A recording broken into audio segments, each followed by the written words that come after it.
damn, Cam, like, it never got to that point where you couldn't like holler at me or whatever. So my first thing was disappointment. And my first thought was like, f it then. I didn't even know I was still gonna come to his show. And you know, the internet running with it. People hit me like, yo, what's going on with the Cam shit? Boom, boom. My ego reaction is like, all right. Quietly, I'm like, man, f this. Boom, boom. Right. But quickly, I'm like, nah, I get it though. Let me put myself in his shoes. Like, yo, the feel like he was getting a runaround. He don't know you for real. He don't know your heart for real, for real. Right. And Cam mind is probably like, I seen this movie before. Right. You don't f with me. You don't want to do the favor. You trying to drag me out until I don't want to do it no more. Right. I bet. And I got one in the chamber. Right. I never signed that paperwork for that verse. So here you go, boom, just to like hit me in the rib. You know what I mean? And it's like, and even when I took and understood that and accepted that, I still said in my mind, I was like, yo, I'ma still go see Cam. And that's what you called and said. You said, regardless if you still want to sue me or anything else, I'm still, and which of course, it was never gonna go nowhere, but for me, it was more like, I need to get this attention because I'm not gonna call on Bark on you.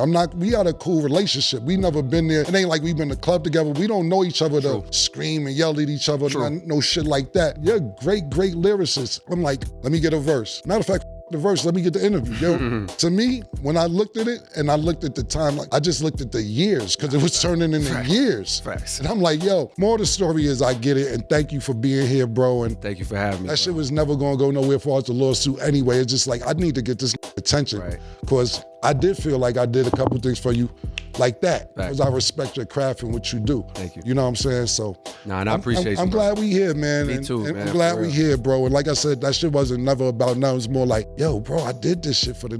But at the end of the day, your process, like you explained to me, is your process. Let's get on to some better shit.